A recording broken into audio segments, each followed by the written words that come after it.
साथ मादा जनन तंत्र क्या है, तो महिला के शरीर में अंगों का वह समूह जो जनन की क्रिया में मदद करता है, मादा जनन तंत्र कहलाता है। मादा जनन तंत्र को दो अंगों में बांट सकते हैं, प्राथमिक अंग और सहायक अंग।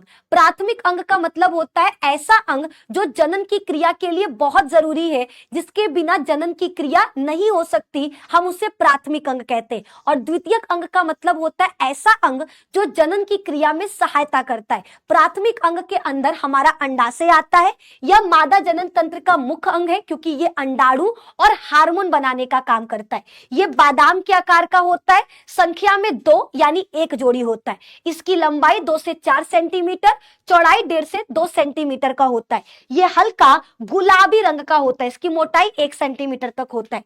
ठीक है, ये हल्का गुलाबी रंग का होता है और अखरोट के आकार का है, ये सभी को याद रखना, सॉरी बादाम के आकार का। ठीक है, दिखने में कैसा होता है, बादाम की तरह। ठीक है, ये दिखाई दे रहा है, ये पूरा मादा जनन तंत्र है। मादा जनन तंत्र में संख्या में 1 जोड़ी यानी 2, संख्या में 2 यानी 1 जोड़ी, इसको हम लोग लिख सकते हैं। अंडाशय पाया जाता है, अंडाशय हमारा क्या है, स्रोड़ी भाग में। अंडाशय कहाँ होता है, स्रोड़ी भाग में पाया जाता है। ये एक तरफ से गर्भाशय से जुड़ा होता है मेसोवेरियम लेयर द्वारा, और दूसरा फैलोपियन ट्यूब के झालर के द्वारा ये जुड़ा होता है। ठीक है, ये बीच में होता है। एक तरफ से ये गर्भाशय से जुड़ा है और दूसरी तरफ से ये फैलोपियन नलिका से जुड़ा है। इसका काम होता है हर महीने एक अंडा बनाने का। इसके चारों तरफ एक परत होता है जिसको कहते हैं एपिथीलियम लेयर। क्या कहते हैं, एपिथीलियम लेयर। ठीक है, ये उदर गुहा के निचले भाग में गर्भाशय की दोनों ओर श्रोणि भित्ति से जुड़ा होता है। किससे, श्रोणि भित्ति से जुड़ा होता है। इसके चारों तरफ एक पतली उपकला परत पाया जाता है जो उसको ढके रखता है। ठीक है, अंडाशय के अंदर वाले भाग को स्ट्रोमा कहते हैं। क्या कहते हैं, स्ट्रोमा। अंडाशय 2 हार्मोन निकालती है, एस्ट्रोजन और प्रोजेस्टेरोन। ठीक है, अंडाशय के अंदर क्या बनता है, अंडाणु यानी मादा युग्मक। ठीक है, अंडाशय के अंदर क्या बनेगा, याद रखना, अंडाणु। ठीक है, एक महिला अपने पूरे जीवन काल में 400 अंडे बनाता है, याद रखना। ठीक है, लड़कियां जैसे ही 10 से 12 साल की हुई, उनके शरीर में अंडा बनना शुरू हो जाता है।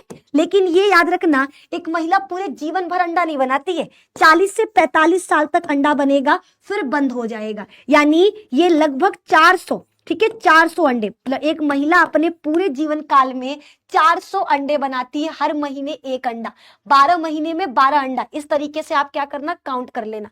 एक महिला अपने पूरे जीवन काल में 400 अंडों का निर्माण करती है। कितने, 400 अंडे का। ठीक है, नेक्स्ट है हमारे पास अंडवाहिनी। ये एक लंबी कीप के आकार की नलिका होती है जो लगभग 10 से 12 सेंटीमीटर होता है। यह हल्का लाल रंग का होता है। इसको मुख्य 3 भागों में बांटेंगे, कीपक। अंडाशय के पास वाले भाग को कीपक कहते हैं।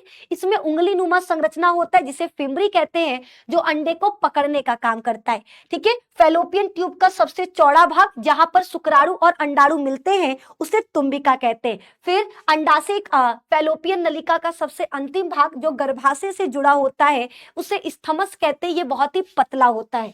ठीक है, आगे आ जाओ। नेक्स्ट, ये इसका काम क्या होता है, इसका काम है अंडाणु को गर्भाशय तक पहुंचाना और शुक्राणु और अंडाणु को मिलने के लिए जगह देना।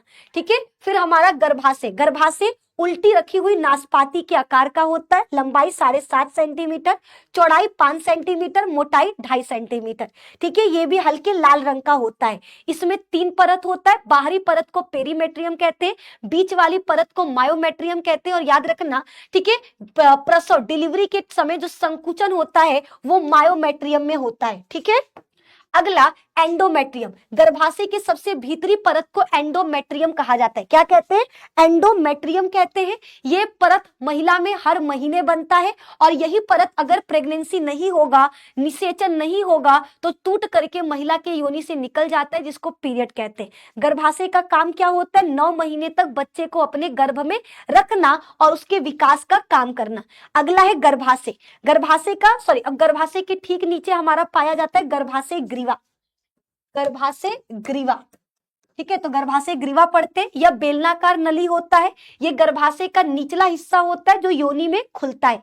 ये लगभग 2.5 से 3 सेंटीमीटर का होता है। ठीक है, ये सभी को याद रखना है। याद रखना, गर्भाशय ग्रीवा का काम होता है गर्भाशय को योनि से जोड़ना। ये गर्भाशय है, ये योनि है, इन दोनों को आपस में जोड़ने वाला क्या कहलाता है, गर्भाशय ग्रीवा कहलाता है। नेक्स्ट है हमारे पास योनि। ठीक है, योनि एक पेशीय लचीली नलिका होता है जो लगभग 8 से 10 सेंटीमीटर का होता है। ये गुलाबी त्वचा होता है। याद रखना इसकी दीवारें अत्यधिक खिंचाव वाली होती हैं। इससे एक लिक्विड निकलता है जिसको हमेशा गीला रखता है।